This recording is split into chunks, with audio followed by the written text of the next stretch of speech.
नमस्कार प्रेक्षको, C news Pune वृत्तदर्शनमध्ये आपलं स्वागत. पुणे शहराला पेशव्यांचा इतिहास आहे आणि पुणे शहर आणि पेशवे हे एकाच नाण्याच्या दोन बाजू आहेत आणि तो अविभाज्य घटकही आहे. पुणे रेल्वे स्टेशनला थोरले बाजीराव पेशवे प्रतिष्ठानच्या वतीने एक मागणी करण्यात आलेली आहे की त्याला थोरले बाजीराव पेशवे असं नाव द्यावं त्या रेल्वे स्टेशनला. जसं मुंबईला छत्रपती शिवाजी टर्मिनस नाव केलं तसं पुण्याचं करावं अशी मागणी कुंदनकुमार साठे यांनी केली. वर्षभर उरलेले काही दिवस आपण स्मृतीमध्ये घालवतो असं मला वाटतं. जगन्नाथजी गडकत तुमचा उल्लेख राहिला, सॉरी. तर प्रामुख्याने ही मागणी होती आधीही पेशवे प्रतिष्ठानची की पुणे विमानतळ जे आहे या विमानतळाला श्रीमंत बाजीराव पेशवे यांचं नाव देण्यात यावं. आता जे नाव दिलेलं आहे हे अतिशय छान नाव आहे आणि आपल्या सगळ्यांचे आध्यात्मिक ज्याला आपण म्हणू की वैचारिक धन देणारे असे जगद्गुरू संत तुकाराम महाराज यांचं नाव दिलेलं आहे. अतिशय आनंदाची आणि अभिमानाची गोष्ट आहे. पण प्रामुख्याने देशाच्या राजकीय इतिहासामध्ये जे नाव अग्रणी घ्यावं लागेल, छत्रपती शिवाजी महाराजांच्या नंतर ज्यांचं नाव घेता येईल असे बाजीराव पेशवे यांचं नाव पुणे सोडून अन्य कुठे देणार दादा? त्यामुळे पुण्यातल्या अशा एखाद्या महत्त्वाच्या गोष्टीला, म्हणजे मला हे सांगतात की मेट्रोच्या स्टेशनला नाव द्या, म्हणलं नाही, मेट्रोच्या एखाद्या स्टेशनला अशी नावं की जे आपले आदर्श आहेत. आपण वाटप ते कटक आता जगन्नाथजी आपण किती सुंदर माहिती सांगितली, ही नावं देतो आणि मग कुठंतरी कॉम्प्रोमाइज करायचं. हे ज्यांच्या अंगामध्ये हे वैचारिक रक्त सळसळत आहे, जे आपण वैचारिक वारसा मानतो छत्रपती शिवाजी महाराजांचा, श्रीमंत बाजीराव पेशव्यांचा, यांनी अशा प्रकारे कॉम्प्रोमाइज करू नये असं मला वाटतं. आणि हे मी माझ्यासाठी नाही सांगत, हे मी विशिष्ट समाजासाठी नाही सांगत. तर हे इतिहासाची जपणूक करावी म्हणून सांगतो. अशा प्रकारे ऐतिहासिक वारसे आपण का जपतोय? हे दिवस हे साजरे करणं हे निमित्त आहे, हे निमित्त आहे. वाड्याला काही फरक पडत नाही, इतिहासाला काही फरक पडत नाही, भविष्याला फरक पडतो म्हणून आपण हे कार्यक्रम साजरे करतो. हा प्रेरणा देण्याचा मुद्दा आहे. ही नावं देणं हा प्रेरणा देण्याचा मुद्दा आहे की कुठलं तरी नाव वाचून आपल्याला काहीतरी मिळेल का त्याच्यातून. मग कुठल्या गल्लीबोळांना नावं देऊन उपयोग नाहीये. मोठ्या कुठल्या तरी स्थळांना, काहीतरी प्रोजेक्ट्सला अशी नावं देणं गरजेचं आहे.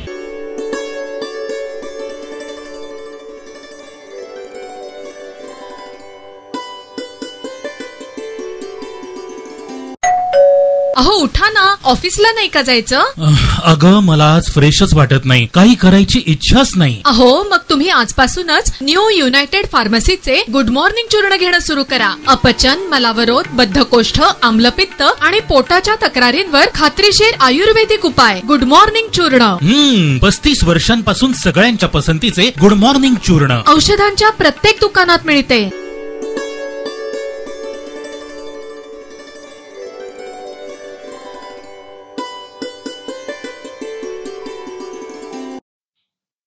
पुणे शहरातील प्रदूषणांच्या बाबतीत आज महाराष्ट्र प्रदूषण नियंत्रण मंडळाचे अध्यक्ष सिद्धेश्वर कदम यांनी एक बैठक घेतली आणि पुणे शहरात ज्या प्रकारे प्रदूषण होतं त्या प्रदूषणाची मूळ कारणं आणि कारवाई अशा दोन्हींकरता त्यांनी एक बैठक घेतली.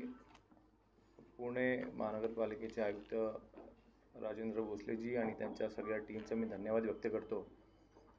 आज या ठिकाणी जसं भोसलेजींनी सांगितलं की एक आज पहिली बैठक महत्त्वाच्या 4 विषयांवर आज डिस्कशन झालं.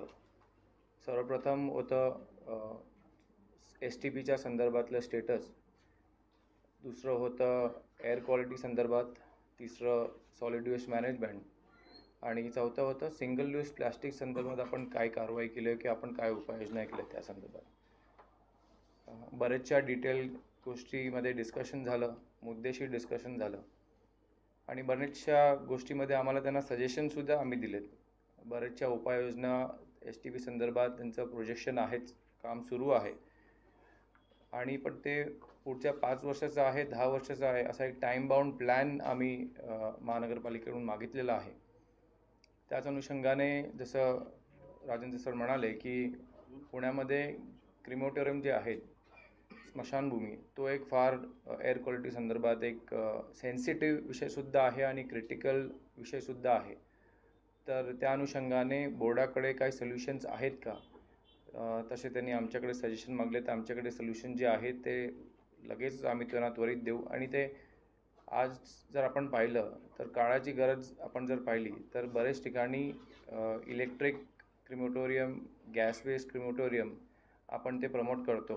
पण कसं, हा एक धार्मिक विषय असल्यामुळे तो एक बॅलन्स भूमिका त्याच्यामध्ये घेणे फार गरजेची असते. म्हणून ते लोकल स्तरावर ते घेतीलच. पण वूड फायर जे फायर असतात त्याच्यामध्ये सुद्धा सोल्युशन आम्ही त्यांना देऊ. त्याचनंतर सॉलिड वेस्ट संदर्भात सुद्धा त्यांचे अनेक उपाययोजना सुरू आहेत.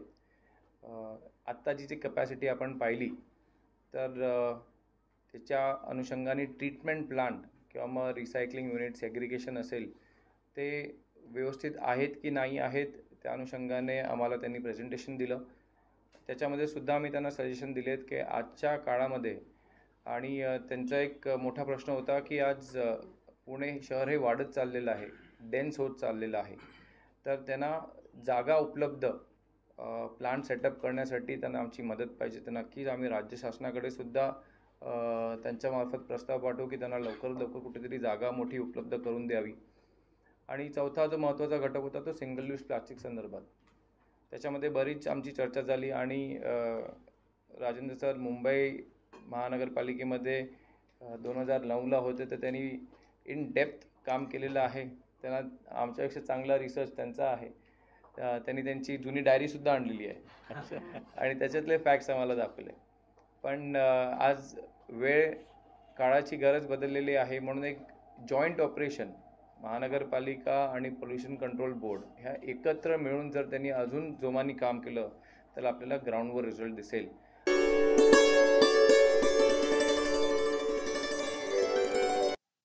MIT या संस्थेच्या वतीनं लता मंगेशकर, स्वर्गीय राज कपूर यांना आदरांजली वाहण्याकरता 700हून अधिक गायक वृंदांचा आणि वाद्यवृंदांचा समावेश असलेली एक संगीत रजनी लोणी या ठिकाणी होणार आहे. या बाबतीत MIT संस्थेचे प्राध्यापक राहुल कराड यांनी दिलेली माहिती. नमस्कार. मला विशेष आनंद आहे की आज ही प्रेस कॉन्फरन्स इथं आयोजित करण्यात आली. 26 जानेवारीला वंदन भारत मातेला आणि विश्वशांतीचा मेसेज घेऊन MIT वर्ल्ड पीस घुमट विश्वशांती प्रेयर हॉल जो संत ज्ञानेश्वर आणि तुकाराम महाराजांच्या नावाने वर्ल्ड पीस डोमच्या नावाने लोणी काळभोर इथं राजबागेमध्ये एस्टॅब्लिश झालेला आहे. आदरणीय विश्वनाथ कराड सरांनी ह्याची पायाभरणी केली, आपल्यापैकी लोकांना माहिती असेल. आणि 54 पुतळे सर्व शास्त्रज्ञांचे, सर्व philosophers, founders of all the religions आणि वी ॲज वन सोसायटी की ज्या अशा प्रमुख लोकांनी मानवतेचं जे काही फाउंडेशन लेट डाऊन केलं, अशा ह्या विश्वशांती घुमटामध्ये त्यांची जी काही स्थापना झाली. आणि त्याचाच एक भाग की संगीताची जी शक्ती आहे, आपल्याला सगळ्यांना माहिती आहे, स्पोर्ट्स असेल, संगीत असेल, हे अशी क्षेत्र आहेत की ही सगळ्याच्या वरती आहेत. पॉलिटिकल पार्ट्या आणि देश आणि सगळ्या जगाची जी काही कॉम्पिटिटिव्ह एक एन्व्हायरमेंट असतं, पण त्याच्यातही बऱ्याच वेळा अनेक वेळा कन्फ्युजन होण्याची शक्यता. आणि आपण पाहतो कन्फ्युजन अनेक ठिकाणी आहेत, धर्माच्या, जातीच्या नावाने किंवा अनेक ह्याच्यातनं. तर ह्या संस्थेच्या माध्यमातून, MIT विश्वशांती विद्यापीठाच्या माध्यमातून, वर्ल्ड पीस डोमच्या माध्यमातून आदरणीय कराड सरांचा असा विचार आहे की भारताच्या माध्यमातून की भारत ही एक spiritual capital of the world म्हणून पुढच्या काळामध्ये उदयाला यावी. आणि विश्वशांतीचा संदेश म्हणजे महात्मा गांधी आणि गौतम बुद्धाच्या नावाने हा देश जाणला जातो. आणि जगाच्या पाठीवर जी काही माइंड बॉगलिंग डेव्हलपमेंट होती आहे, जे काही सगळं चाललेलं आहे, त्याच्यामध्ये ऑर्डर पाहिजे का नाही, डिसऑर्डर व्हायला कामा नये. आपलं गाडीचं इंजिनसुद्धा असतं टू व्हीलरचं, त्याच्यात कुठं जर काही हे झालं तर आवाज जो आहे तो रिदम चुकतो पहा.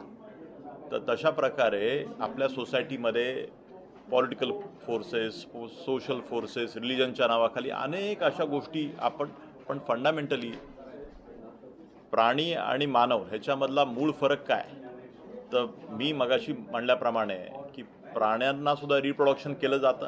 आपणही ह्याच्यातनं मानवतेच्या बाबतीतही पण मानवाला प्राण्यांच्या तुलनेने एक कंपोनंट महत्त्वाचा दिलेला आहे, बुद्धी. पण खऱ्या अर्थाने वी ॲज अ सोसायटी आपल्याला विचार करण्याची गरज आहे की आपण खऱ्या अर्थाने ह्युमन झालो का, मानव झालो का. आणि ह्या पूर्ण प्रोसेसमध्ये MIT विश्वशांती विद्यापीठ आणि वर्ल्ड पीस डोम, विज्ञान आणि अध्यात्माच्या समन्वयातूनच विश्वशांती हा विषय, विज्ञान अध्यात्म, त्याच्यामुळे संगीत हे फाउंडेशन आहे मानवाच्या जीवनाचं. संगीताच्या माध्यमातून माणसाला एक ट्रान्सफॉर्मेटिव्ह असा अनुभव की म्हणजे ईश्वर दर्शन, संगीताच्या माध्यमातून ईश्वर दर्शन कसं होऊ शकतं. मग कुठल्याही प्रकारचं संगीत असो, जगभरामध्ये आपण पाहतो की आपल्याला बिझनेस लागतो जगायला, आपल्याला अनेक रोड, रस्ते, ट्रॅफिक, गाड्या, सगळं. पण हे सगळं मिळाल्यानंतर आलं लक्षात मनशांतीचा जो काही विषय आहे, तर त्या भूमिकेतून मला असं वाटतं की हा एक विचार आदरणीय कराड सरांच्या मनामध्ये आला की वंदन भारत मातेला अशा प्रकारे जवळपास 1000 लोक ह्याच्यामध्ये परफॉर्म करणार आहेत.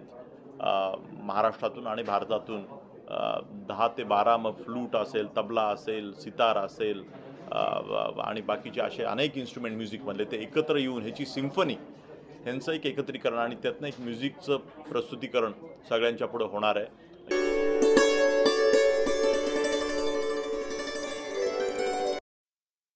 नमस्कार प्रेक्षको, सी न्यूज पुणे वृत्तदर्शनमध्ये आपले स्वागत.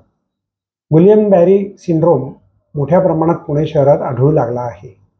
हा सांसर्गिक जरी रोग नसला तरी पाणी आणि अन्न यातून त्याचे जंतू आपल्या शरीरात जातात आणि शरीर हे त्या ठिकाणी अतिशय लुळं पडतं. कुठलीही कार्यक्षमता राहत नाही, डोळे उघडता येत नाही, बोलता येत नाही, अन्न गिळता येत नाही. अशा प्रकारे शरीरात सर्वत्र या रोगाचा प्रादुर्भाव होतो. साधारणपणे सिंहगड, नांदेड सिटी या भागामध्ये याचे रुग्ण जास्त आढळलेत आणि आता कोथरूड आणि पुणे शहरातूनही आढळून आलेत. एकंदरीत 28 रुग्ण रुग्णालयामध्ये दाखल झालेले आहेत. हा रोग का होतो, कधी होतो, कुठून होतो हे अजून तरी पुणे महापालिकेच्या आरोग्य विभागाला सापडलेलं नाही. त्याचा प्रयत्न सुरू आहे.